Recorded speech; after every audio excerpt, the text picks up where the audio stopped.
Okay. So, naay nangutana mga igsoon. Ganina sa diyan nagwalis ang ato igsoon nga si Brother Anadon. Naay pangutana may tungod kini sa larawan. So, ang nangutana diay mga igsoon, sir, kung napakadya sa live sa Facebook, so morning tubag sa imong pangutana, Sir Angelito Jacobi. So, wala ko kabalo kung unsa imuhang tinuohan o relihiyon, pero kay nangutana man kadya sa live tubagon nato ni karon. So mo ni pangutana niya, bro, nagsugo ba kuno ang Ginoo?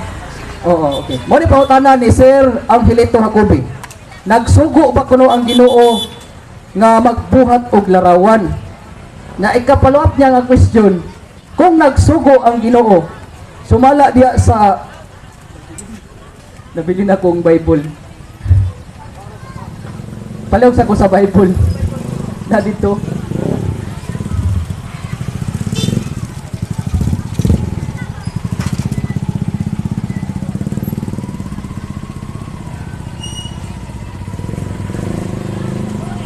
So, kaya lang iso na kuhan sa nato ang Bible. Itong basahon. Wala.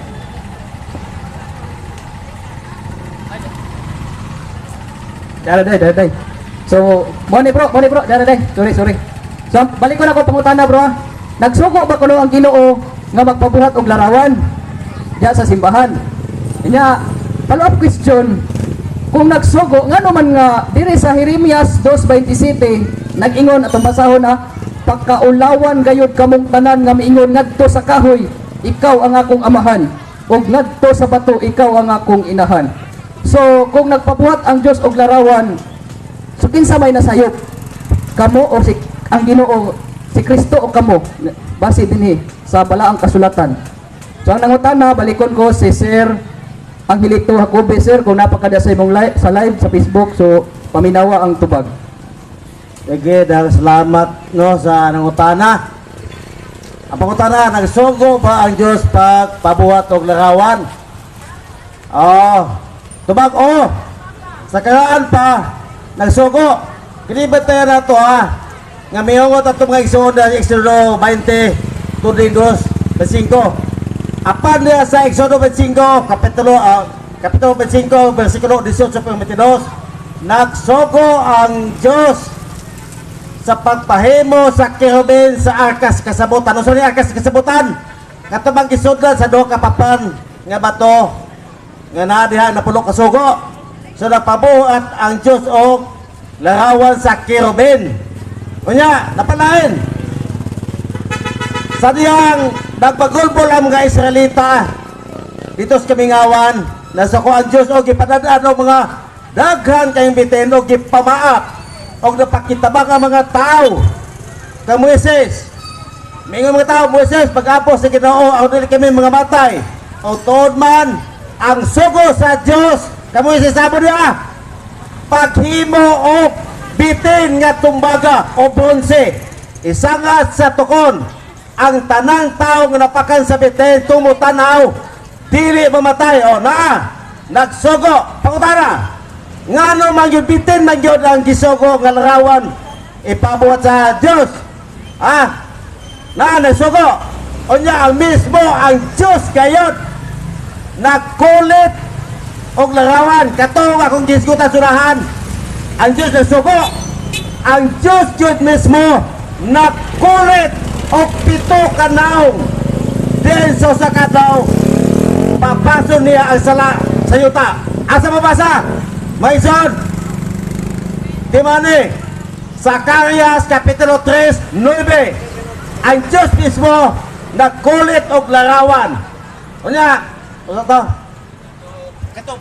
kaning Jeremias 2:27 nga ingon man dinhi nga kung nagpabuhat ang Dios og larawan, ingon man dinhi nga kamong tanan nga miingon ngadto sa kahoy, ikaw ang akong amahan, og ngadto sa bato, ikaw akong inahan, pagkaulawan gayud kamo. So kinsa may sayop ani, si Kristo o ikaw? Anong utana na ni iyan ni botot kini sa Jeremias 2:27, panahon pa kini sa mga Israelita. Then sila dito ang ilang focus nga mo gipaka-Diyos nila katong mga kinulit nga kahoy. O di ba ba to? apan panahon ni Kristo, wala magdili si Kristo. Kaya nga naman, hinumdungan na to ha. Si Kristo, nagpili ng kahong sa iyang simbahan. Unsay kigon niya, unsay itugot din sa yuta. Itugot usog sa langit. So, ang mga larawan niya sa simbahan, sibo ka na dito sa simbahan. Sumala na sa Ezekiel 41, versikulo 17, page 19. Then, ang templo sa Diyos, nabulit sa mga larawan, na ay larawan sa naong sa tao, larawan sa mga palmera nag-ulos-ulos, kika sa salok, paingon sa sagbayan. Daghang larawan, o kini ang larawan na wa musupak ang Diyos na ini. So mo kini ang resemble niya sa simbahan nga Katoliko nga gituko ni Kristo. So kini pangutana, kini pangutana ngadto sa mga Israelita. Dili kini yon nga nasayo pa si Kristo kay nga naman ang Jeremias 2:27 refer sa mga Israelita o ang karon panahon na ni sa kapanahon sa simbahan ni Kristo nga gitugutan niya. Okay, salamat. So base na mudugang og tubag si Sir Winnie Mingo. So tinaw na ba ang pangutana, sir? So balikon ko pangutana niya, nagsugo ba kuno ang Ginoo pagbuhat og larawan? Nga ipalwa question kining Jeremias 2:27 nga ingon man dinhi nga kadtong tanan nga miingon ngadto sa kahoy ikaw akong amahan o ngadto sa bato nga ikaw akong inahan pakaulawan gayud kamo. Kisa may nasayop, si Kristo o ikaw? Okay. Wa man ito Katoliko nag-ingon nga tos bato ikaw akong amahan. Wa po'y Katoliko nag-ingon nga tos kahoy ikaw akong amahan. Bot-buot lagi ni mga sulboto. Bot-buot. Pangutana kisa mga Katoliko ha nag-ingon nga tos bato ikaw akong amahan. Kasi na tabi apo. To direta. Nonsense na nga question. Wa ginay ayo. Kita ka Katoliko din nga nag-ingon nga atos bato ikaw akong amahan. Wala.